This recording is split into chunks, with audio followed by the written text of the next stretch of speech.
পেয়েছি ভাইরাল রফিক। আসলে আমি তাকে ভাইরাল রফিক করবো না, তাকে বলবো আমি দুঃসাহসিক রফিক। আমি রফিকের সাথে কথা বলছি। রফিক সাহেব, নতুন সরকার হয়েছে, তারেক জিয়া উনি সংখ্যাগরিষ্ঠের ভিত্তিতে উনি প্রধানমন্ত্রী হয়েছে। আগামী বাংলাদেশ কেমন চলবে একটু বলবেন? বিসমিল্লাহির রহমানির রহিম। দেখেন, আগামী বাংলাদেশ আমি মনে করেন আজকে দলের ভিতরে ঢুকিয়া যদি আমি 100 বছরের চিন্তা ভাবনা করি তাহলে তা কাজ হবে না। যে বিএনপি তার এক মান হয়তো 16-17 বছর থেকে বাহিরে আসছিল, তারা তো একটু অধিকার বেশি নিতে চাইব। বিএনপির অঙ্গ সংগঠন যদি 2-3 দল থাকে, বিএনপির অঙ্গ সংগঠন একটু ধারণকৃত বেশি চাইব, কারণ তারা একটা গণতন্ত্রের দল। তারা বহু সময় ধৈর্য ধারণ করছে, তারা এখন ক্ষমতা আসছে।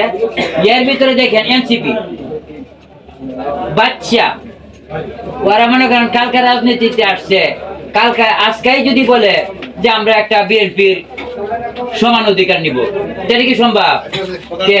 আমার মনে হয় ওই জায়গা থেকে বিএনপির একটু সমস্যা হতে পারে। আমি আরেকটা কথা আপনাদেরকে বলি, এই ঢাকা 8 আসন থেকে একবার মনোনয়ন দিতে চাইছিল প্রথম একটা রিক্সা চালক সুজন। যেই সুজন আমার সাথে চলতো, যেই সুজন আমার সাথে তাকাইতো, সেই সুজনকে দেওয়া হয়েছে 8 আসন থেকে মনোনয়ন। দেওয়ার পর সুজনের বৃহস্পতিবার দিন মনোনয়ন দেওয়া হয়েছে, শুক্রবার দিন পেপারে কি দেখলাম, আমি নির্বাচন করব মির্জা আব্বাসের বিরুদ্ধে। তখন আমি সেই কথাটা প্রতিবাদ করলাম সুজন রে, আমি মিডিয়াতেও করছি বা সরাসরিও করছি, যে সুজন, মির্জা আব্বাস কোন জায়গায় আর তুমি কোন জায়গায়? এটা সুজন আমাদের কথা অবশ্যই শুনতেছে আমার কথা। এই সুজন রে আমি পাইছি কই শাহবাগ, যাই সুজন রে ধরলাম, তুমি মির্জা আব্বাসের বিরুদ্ধে এই কথা কি বললা? এই কথা বলার চাইতে তুমি যদি মির্জা আব্বাসের বাসায় 5 কেজি মিষ্টি নিয়ে যাইতা, তোমার তাফা দিয়ে কইতো মির্জা আব্বাস ভালো সাহস আছে, আমার বাসায় আইসো, তোমাকে সম্মান করি। আর এই মির্জা আব্বাসের মতন লোককে যদি আমি বলি তোমার আপনার বিরুদ্ধে আমি নির্বাচন করো, এটা কি গ্রহণযোগ্য হইব? তাহলে বিএনপির ভিতরে সমস্যা থাকবে। ওই দলের জন্য না থাকলে ওরা সমর্থন করবে। কারণ একটা বিএনপির, আমি আওয়ামী লীগ করে কি হয়েছে, এমন তো বিএনপির লোকজন আছে 8 বছর 10 বছর জেল কাটছে, বারবার জেলে বসেছে। হাসনাত আব্দুল্লাহ নাহি তারা কয়দিন জেল কাটছে? ওরা তো কেবলমাত্র শুশু এই ক্ষমতায় আসছে, দল যোগদান করছে। 8ই আগস্টে আমি একটা ব্যানার দেখছিলাম, ব্যানারের 1 পৃষ্ঠা লেখা আছে জনতা না ক্ষমতা। তারা বলছে জনতা জনতা। এই টাকার অভাবে এই ব্যানারের অপর পৃষ্ঠায় লিখে রাখছে ক্ষমতা ক্ষমতা। এটা থেকে 16ই আগস্ট, এই 8 দিনের ব্যবধানে তারা ক্ষমতা।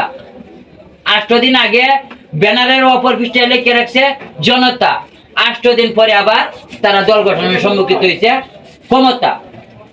এই দল যদি আজকে বিএনপির সাথে পাল্লা দেয় বা বিএনপিকে ডিস্টার্ব করে, একে বিএনপির আর মাইনে নিব?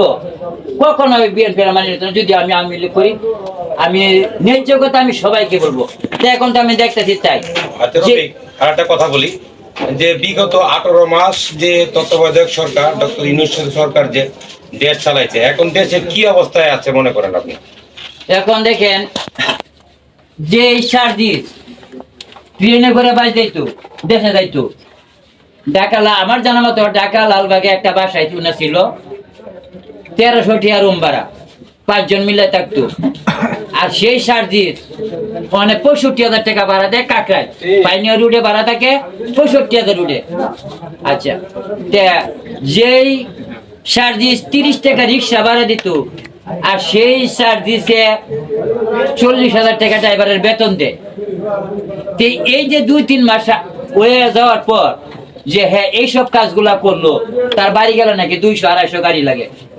তার যদি 250 গাড়ি লাগে, আওয়ামী লীগের হিসাব বাপ, তারেক রহমান কয়দিন আগে রংপুর গেল, ওর পিছনে কয়টা গাড়ি ছিল?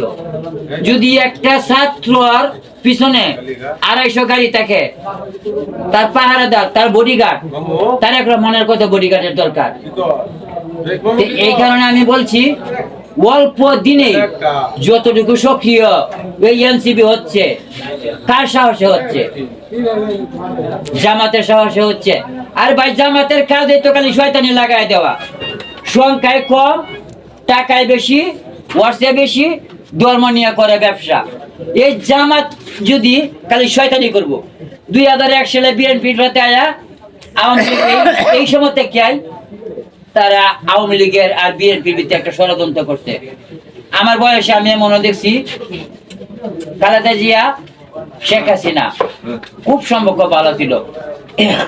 এই দলটাকে আওয়ামী লীগের একবার ঢুকাইলো, বিএনপিও একবার ঢুকাইলো। ওরা 71 বিরোধী, ওদেরকে নিয়ে যারা দেশ গঠন করব, ওদেরকে দিয়ে দেশ দিবো, ওরা শুধু ষড়যন্ত্র করবো, ষড়যন্ত্র তারা কিছুই করব না। যেমন না মনে করেন 10 বছর যারা জেলে আছে তাদের দাম বেশি না জুলাই যারা আছে তাদের গাড়িতে আছে পতাকা? আমার কথা হলো একটা, 3 মাস রাজনীতি করিয়া যদি তারা সংসদে যাইতে পারে, তে বিএনপির একটা নেতা কর্মী 71 টাকিয়া এই যুদ্ধ করতেছে, দেশের লাগে কামতেছে, দেশের সাথে রয়েছে, তাদের মন্ত্রী হওয়ার দরকার, তাদের মন্ত্রী হওয়ার দরকার। আচ্ছা, আমি আর একটা কথা বলি যে এই যে 18 মাসে তত্ত্বাবধায়ক সরকারে বাংলাদেশের শিল্প বলতে গার্মেন্টস হলো আমাদের একটা বড় বড় শিল্প। গার্মেন্টসের কি অবস্থায় আছে এখন আপনি মনে করেন? গার্মেন্টসে আমার জানা মতো 876টি গার্মেন্টস বাংলাদেশে বন্ধ হচ্ছে। তা 800 কোনো গার্মেন্টসে মনে করেন 10,000 লোক, 8,000 লোক, 5,000 লোক এরকম ছিল। তা দেখেন 5,000 করে হিসাব করেন, প্রত্যেকটা গার্মেন্টসে 5,000 করে হিসাব করেন, 5,000 করে প্রত্যেকটা গার্মেন্টসে, 876টি গার্মেন্টসে লোক কত? এই বাংলাদেশে বেকারত্ব ততই বাড়ছে। এখন এই সরকার শান্তি কেমন করে করবো? এই সরকার দেশটা কেমন করে চালাবো? আমি শুধু গার্মেন্টসের হিসাবটাই দিলাম, যা আছে সব বাদ। আমি গার্মেন্টসে যে কত লক্ষ লোক বেকার হয়েছে আমি গার্মেন্টসের হিসাব দিয়ে দিলাম, যেটা আমি জানি। আর অন্য অন্য কাজে তো হয়েছে। আর ইউনুসের একটা বাটপার, কেমন বাটপার? আপনি 12 মাসে 13 বার সফর করছে। আর আমি প্রতিদিন পেপারে দেখছি যে দেশ হয়ে গেছে এই দেশে নিব 1 লক্ষ লোক, ওই দেশে নিব 50,000 লোক, সেই দেশে নিব 10,000 লোক। আজ পর্যন্ত কি এই বাংলাদেশের 18 কোটি মানুষ বলতে পারবো যে ইউনূসের দ্বারা কোনো একটা বাঙালি বিদেশ গেছে? যেই বিমানের ভাড়া ছিল শেখ হাসিনা রেখে গেছিল 65,000, সেই বিমানের ভাড়া হয়েছে 1,95,000। মিথ্যা কথা কি বলছি আমি? মিথ্যা কথা বললে আমার জন্য জুতা রাখেন, আর সত্য কথা বললে আমার জন্য দোয়া করেন। টাকা লাগবে না, পয়সা লাগবে না, আমার জন্য দোয়া করবেন।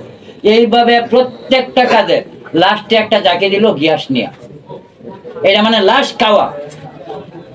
ওই ক্ষমতা ছাড়ার আগে লাশ নিয়ে 1350 টাকার গ্যাস 3200 টাকা গ্যাস কি শেখ হাসিনা নিয়ে গেছে? আর যে আসিফ নজরুল একটা বিশ্ব বাটপা, ওই আমরা রিক্সা চালাচ্ছি ঢাকা শহর শহীদ মিনার ইউনিভার্সিটি থেকে বিকেল বেলা আসতো আর কইতো এই তোমরা এদিকে আসো, সবারে নিয়ে শহীদ মিনার জড়াইতো, কইতো কি আচ্ছা তোমরা তো রিক্সা চালাও, আগামী দিনে একটা ভবিষ্যৎ নষ্ট হইতেছে। আমরা বললাম স্যার কি আর ভবিষ্যৎ? কয় শেখ হাসিনা যে ভারতের কাছে বাংলাদেশ বেঁচে আছে তোমরা কি জানো? এইভাবে শক্ত করে হাজার হাজার রিক্সাওয়ালারে একমাত্র আসিফ নজরুল রাস্তায় নামাইছে। এখন শেখ হাসিনা যাওয়ার পরে আমরা দেখতেছি ভারতের নরেন্দ্র মোদী তো কয় না যে 1 চুল জায়গা শেখ হাসিনা আমার কাছে বিক্রি করে গেছে। এই আসিফ নজরুল তো এই বাটপারি প্রতারণা আমাদেরকে করাইছে, পরে আমাদেরকে রাস্তা নামাইছে। এই কারণে শত শত রিক্সাওয়ালা এই শেখ হাসিনার ফাটাও করছে, যেটা বাস্তব, যে জিনিসটা বাস্তব। এই আসিফ নজরুলের কথা 18 কোটি মানুষ এখন তো বুঝে, এটা সবাই জানে যে কথা আসিফ নজরুলের কাছে এই স্বীকার করছে যে ভারতের কাছে বাংলাদেশ বেচছে। 18 কোটি মানুষই তো দেখবো যে ভারতের কাছে শেখ হাসিনা একটু জায়গা বেচে নাই। যদি ভারতকে আমেরিকার জায়গা দিত তো শেখ হাসিনা ক্ষমতায় থাকতো, তাহলে চলে দলনকে। আমরা জীবনে জানা শুনছি এই বাঙালি 71-এর আগে পরে জানা দেখছে, এই 24 জুলাই হত্যাকারীরা তা দেখাই দিছে। আর বাংলাদেশের মানুষ এই ইতিহাস দেখতে চায় না, আর এই ইতিহাস আনতে চায় না। যদি 5ই আগস্টের পর আগে যদি শেখ হাসিনা ক্ষমতা চাইরা নির্বাচন দিত, সারা বাংলাদেশে আসন পাইতো 10টা, এখন কতটি পাইবো 200। আর এই আওয়ামী লীগ যদি জনগণের দ্বারা, আমাদের দ্বারা যদি ক্ষমতায় আসতে পারে, বাংলাদেশের জনগণের যদি ফারায় আমার এলাকায় শেখ হাসিনা, তারপরে কইব আর কোন রাজনীতি আমরা পছন্দ করি না। আপনি এই দেশের মা, আপনি এই দেশের সব, আপনি এই দেশে থাকবেন, আর কোন রাজনীতি থাকবে না। সত্য, এই কথাটা আসলে সত্য। কেন বলবে? বাংলাদেশের মানুষ যে ইতিহাস 71 তা দেখে নাই, বাংলাদেশের 24 তা দেখায় না। এটা বাস্তবতা। একটা লোক আওয়ামী লীগ করতেই পারে, একটা দল করতেই পারে। আমি আওয়ামী লীগ করি, আমার মেয়েকে দিকে দর্শন করব? যারা আওয়ামী লীগ করছে তাদের মেয়েকে দর্শন করা হচ্ছে। যে ছেলেটা ছাত্রলীগ করছে, সরল সুদা চাপে পড়ে ছাত্রলীগ যাইতেছে, তাকেও এই সরকার চাপ দেয় নাই। তাকেও তার বাবাকে বাজারে পাইলে তাকে হত্যা করা হচ্ছে। এটা কিন্তু আসলে সত্য কথা। আমি জাতির সামনে কখনো মিথ্যা কথা বলি নাই, কখনো বলবো না। দেখেন 68,000 গ্রাম বাংলা মানুষের ভিতরে এরকম ঘটনা ঘটছে কিনা। এর জামাত কত বড় হত্যাকারী। নোয়াখালী লক্ষ্মীপুরে একটা বিএনপি নেতা খুবই ভালো, তার ঘরের দরজা তালা দিয়া আগুন দিছে, শিশু বাচ্চা পর্যন্ত তারা ছাড় পায় না। তাহলে আমরা বাংলাদেশের 18 কোটি মানুষ ওদের থেকে ছাড় পাবো? এখনো যারা ওদের পক্ষে কথা বলে তারা আমাদের দেশ বিরোধী। আচ্ছা রবিক, আমি আর একটা কথা জিজ্ঞাসা করতেছি যে ডক্টর মোহাম্মদ ইউনূস ক্ষমতাতে যাওয়ার আগে সে একটা প্রজ্ঞাপন জারি করছে যে সে রাষ্ট্রের একজন ভিআইপি লোক। এই ব্যাপারে তুমি একটা কথা শুনেন, যারা আমার বাস্তবতা কথা, যারা এই বিশ্বে নোবেল বিজয়ী হয়েছে, কেউ কিন্তু স্বইচ্ছায় শাহাদাত বরণ করতে পারে নাই। আপনারা ইতিহাস গড়ে দেখেন, আপনারা ইতিহাস গড়ে দেখেন, যারা নোবেল বিজয়ী হয়েছে আমাদের পার্শ্ববর্তী দেশ সুচি সহ সব কিন্তু কি লুচের মতন ফেরাউন সিস্টেমের কাজ করছে। দেখেন সুচির কি অবস্থা। একটা নোবেল বিজয়ী যদি ভালো পায়, একটা নোবেল বিজয়ী ভালো হইতে আমার জন্য জুতা রাখেন। আর প্রত্যেকটা নোবেল বিজয়ী গেছে যে পথে, আমার ইউনূস চাচা যাইব সে পথে। এই প্রত্যেকটা ইউনূসের মতন নোবেল বিজয়ী, এই নোবেল বিজয়ীদেরকে মানুষ পছন্দ করে না, এবং ভালো লোক যারা তারা কখনো নোবেল পায় না। যারা দেশ বিরোধী প্রতারণা করে, যারা মানুষকে ঠকায় খায়, যাদের টাকা পয়সা দিয়া নোবেল বিজয়ী পায় লাভার জন্য, টাকার জন্য টাকা দিয়া নোবেল বিজয়ী পায়। আপনার টাকা, আমার টাকা, এই দেশের সবার টাকা।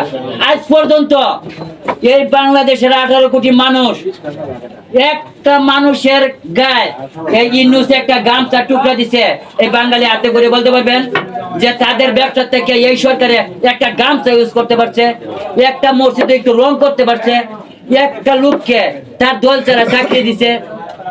অথচ তার যে গ্রামীণ ব্যাংক, আপনারা দেখেন হাজার হাজার গ্রামীণ ব্যাংকের লোক টাকা শহরে কামতাছে, তাদের এই 6,500 6,500 কোটি টাকা কাইছে। আর হুমকি দিয়া তার গ্রামীণ ব্যাংকে, তার ব্যাংকে যারা চাকরি করে তাদেরকে বেতন দেওয়া হয় না। তার গ্রামীণ ব্যাংকের লোক, যে সরকার, আমার প্রতিষ্ঠানের লোক রাস্তায় খাবারের জন্য কাটবো, এক বেড়াউনের চাইতেও খারাপ। আমার প্রতিষ্ঠানে কাজ করায়া যদি আমি তাদেরকে বেতন না দিতে পারি, আমি আবার সরকার প্রধান না? এখনো বাংলাদেশের মানুষ কানে দুলা। আপনারা দেখেন ইতিহাস ঘুরেন, মিডিয়া দেখেন, গ্রামীণ ব্যাংকের লোক রাস্তায় আন্দোলন করে না? সে একটা প্রতিষ্ঠানের মালিক, একটা সরকার, তার বিরুদ্ধে কেমনে করে তার প্রতিষ্ঠানে কাজ কইরা কেমনে সে এই নাকায় থাকে, কেমনে সে প্রেস ক্লাবে মিটিং করে, কেমনে সে শ্রম ভবনে মিটিং করে, কেমনে তারা হারাম গেট গেরা করে, এই গ্রামীণ ব্যাংকের লোক। তারপরেও যদি ইউনূসকে বিশ্বাস করি, আমার আর বলার কিছু নাই। ওর ব্যাপারে আর আমার কিছু বলার নেই। ওর নাম লইলে আমার আর খারাপ লাগে। ধন্যবাদ।